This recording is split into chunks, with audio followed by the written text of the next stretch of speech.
السلام عليكم ورحمة الله وبركاته. إذا هذا أول كور سيري ديال لي كور إلكتريسيتي واحد. إذا بزاف ديال لي ستوديون تلقوا سور لاباج فيسبوك إي لو كونت ديالنا على أج دي كور سور l'électricité et l'optique géométrique. دونك هذا كما قلنا أول كور في هاد السيريا ديال l'électricité. دونك هذا النهار غادي نقترحو عليكم نشوفو واحد المعارف اللي ديجا قريتهم. دونك أول لوا هو لا لوا دو كولوم. دونك نشوفو لا لوا دو كولوم qu'est-ce qu'elle signifie. Donc deuxième des choses غادي نشوفو les distributions de charge اللي كاينين. دونك كاين 3 genres de distribution de charge et quelques exemples. Donc, premièrement, on va voir la partie l'oula, c'est-à-dire électrostatique dans le vide. Et deuxième partie, c'est l'électrostatique, c'est-à-dire les lois d'électrostatique et les théorèmes déterminant le temps et superposition. Donc, Inch'Allah, on va voir d'autres vidéos. Donc, il sur notre page Facebook ou la chaîne YouTube HD Cool sur YouTube. Donc, أول حاجة غادي نشوفو ما معناها électrostatique dans le vide. Donc, électrostatique. Donc, il y a premier terme, c'est électron. Tout ce qui est électronique, c'est-à-dire tout ce qui dépend de charge. Donc, statique, c'est que les charges étudiées sont statiques, c'est-à-dire ne sont pas au mouvement. C'est ça l'électrostatique, et c'est ça ce qui signifie ce terme. Dans le vide, c'est-à-dire j'étudie les charges statiques dans le vide. C'est très important de comprendre à chaque fois le sujet ou le titre du sujet qu'on aborde. Donc, la loi de Coulomb. Donc, la loi de Coulomb, c'est qu'est-ce qu'elle caractérise? Donc, elle caractérise l'effet d'une charge ponctuelle Q1 sur une autre charge. Donc, s'il y a la charge ponctuelle, c'est-à-dire on a un point, donc on a un point donné, donc il y a une charge ponctuelle Q1, donc et il y a une autre charge Q2. Donc par l'expérience, c'est une relation empirique, donc c'est ça.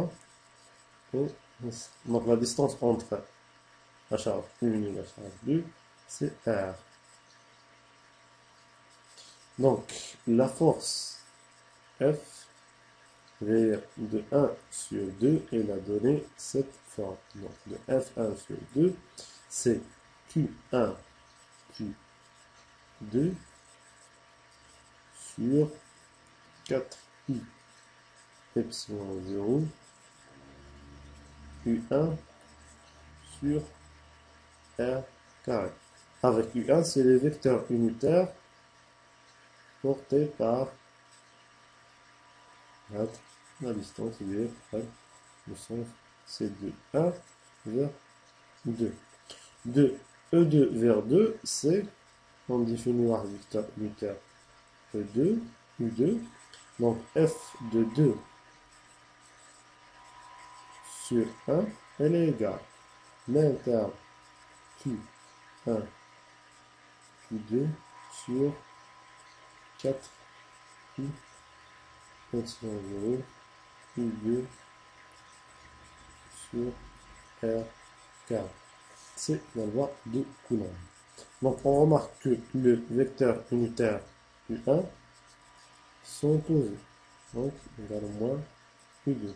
Et c'est d'après la loi de l'action et de réaction que F1 sur 2 est égal à moins F de 2 sur 1.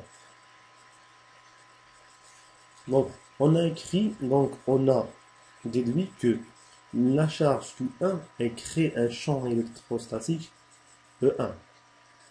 Donc, elle crée un champ électrostatique E1. Et la charge Q2, qu'est-ce qu'elle crée? Elle crée le champ électrostatique E2. Et donc, on a déduit que F1 sur 2, elle est égale à quoi?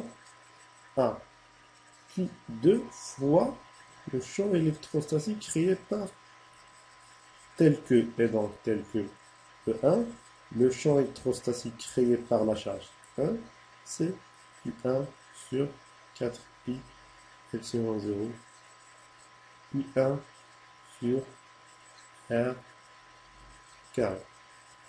Et donc, de la même chose, f de 2 sur 1, elle est égale à Q1 fois le champ électrostatique créé par la charge 2.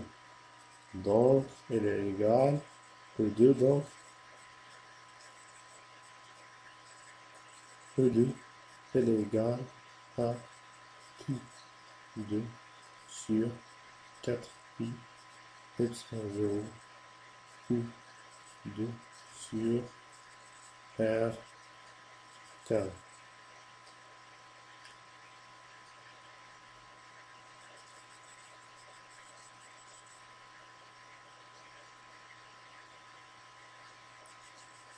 Donc c'est ça les relations qui sont très importantes, c'est-à-dire la loi de Coulomb, c'est celle-là, et de la même chose, celle-là. Donc, il faut bien remarquer que le champ électrostatique est un tel en K sur R carré, c'est-à-dire un facteur de 1 sur R carré. Donc, si on s'approche trop de la charge, on va sentir de plus le champ électrostatique et donc la force. Et donc si on éloigne vers l'infini, on ne va pas sentir le champ électrostatique parce que R étant elle est grande et donc le 1 sur carré va tend vers 0. Donc c'est ça, et epsilon 0 et 1 sur epsilon 0. Epsilon 0 c'est un terme qui s'appelle la permittivité du vide, c'est-à-dire permittivité du vide, c'est-à-dire c'est la, comme le nom l'indique, c'est la permittivité. Donc elle décrit la capacité d'un milieu à laisser passer le champ électrostatique, donc la permittivité du vide, c'est-à-dire si un milieu résiste au champ électrostatique. Donc, c'est ça la loi de Coulomb et on a défini le champ électrostatique créé par une charge ponctuelle. C'est Q1 sur 4pi sur 0, Q1, c'est-à-dire le vecteur unitaire de la charge, la charge Q1 vers le point M ou vers un point M quelconque de l'espace. Donc c'est bien ça, et c'est l'écriture qui va nous donner le champ électrostatique créé par une distribution de charge donnée. Donc on va en premier lieu caractériser les distributions de charge qu'on a. Donc qu'est-ce que ça veut dire distribution de charge? C'est le terme distribution, c'est-à-dire il y a des charges distribuées sur une forme géométrique. Donc c'est ça, c'est des charges distribuées de façon uniforme ou non sur une forme géométrique. Donc, en premier lieu, on va définir une distribution de charge lénique.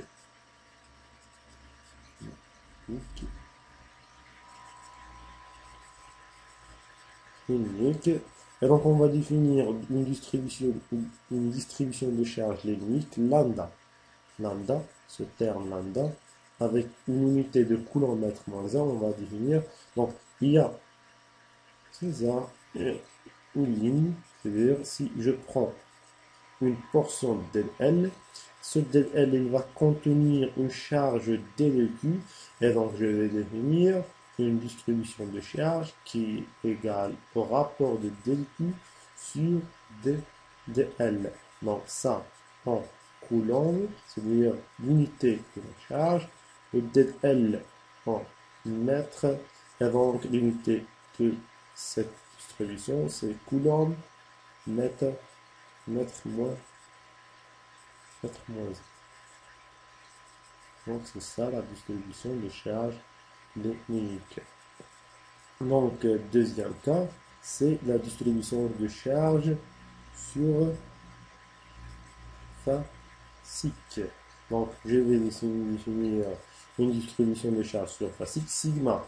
Donc si je prends une surface quelconque et un ds, donc un ds, et donc ce ds il va contenir une charge D de Q. Et donc sigma, elle est définie par le rapport de del Q sur del S. Et donc celle-là en coulomb, celle-là del S, c'est produit de deux variables, et donc c'est en mètres carrés. Et celle-là, c'est en coulomb, mètre moins 2. Donc c'est celle-là, c'est la distribution de charge sur fascique. Et il nous reste la troisième et la dernière, c'est volumique. Volumique, je vais définir une distribution de charge volumique. Donc c'est là. Donc je vais dessiner un volume V. Donc c'est là une surface S. Donc ce volume contient une charge totale Q distribuée dans ce volume. Je vais donc un D de V. Et donc, ce dV contient une charge dQ. Et donc, en gros, ce n'est que le rapport entre dQ et dV, c'est-à-dire, il décrit la variation de la charge Q sur tout le volume V. Et donc, celle-là, comme toujours, c'est en coulomb. Un dV, c'est en mètre cube. Et ρ, c'est en coulomb mètre moins 3. Donc, c'est celle-là qu'il faut retenir. Donc, je vais décrire trois exemples de ces distributions.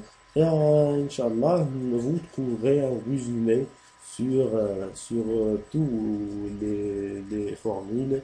Vous n'allez qu'à les télécharger sur HDCours où je vais vous proposer de les faire sur forme de image comme celle-là. Je vais enregistrer ça en image et les voyez sur la page Facebook. Donc, premier exemple. Donc, si je considère un fil chargé, avec ça, un fil suivant Z, l'axe Z. Donc, si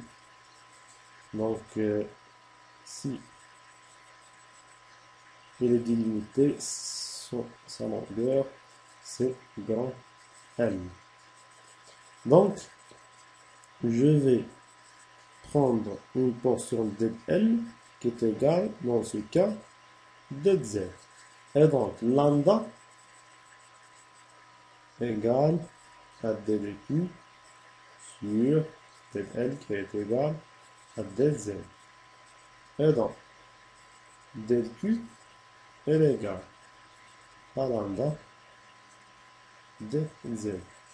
Si je suppose que lambda est égal à constante, donc il ne dépend d'aucune variable, alors la charge Q qui est égale à l'intégrale de dQ, elle est égale à l'intégrale de lambda dz.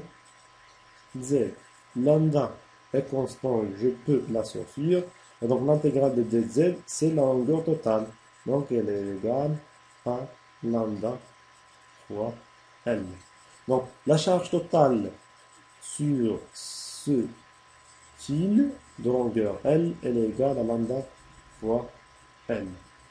Deuxième exemple, si je considère une spire. Donc une spire, c'est-à-dire le cercle de rayon grand R et d'axe en Z. Donc si je prends un DL, donc c'est là, cet angle, c'est D de θ. Donc DL, comme vous le savez, c'est un arc, donc DL est égal à R de θ, tel que R est fixe et donc R de θ. Donc Q, donc lambda, elle est égale à del Q sur D de L. Et donc, je peux dire que si lambda est constante, donc toujours qui est égal à, je suppose qu'elle est constante, donc on va voir un exemple où lambda ou une autre, c'est-à-dire O, où on va voir où n'est pas constante, il va dépendre de R. Et donc la charge totale Q, elle est égale à l'intégrale de lambda de L qui est égale à lambda R de θ. Donc je vais sortir lambda.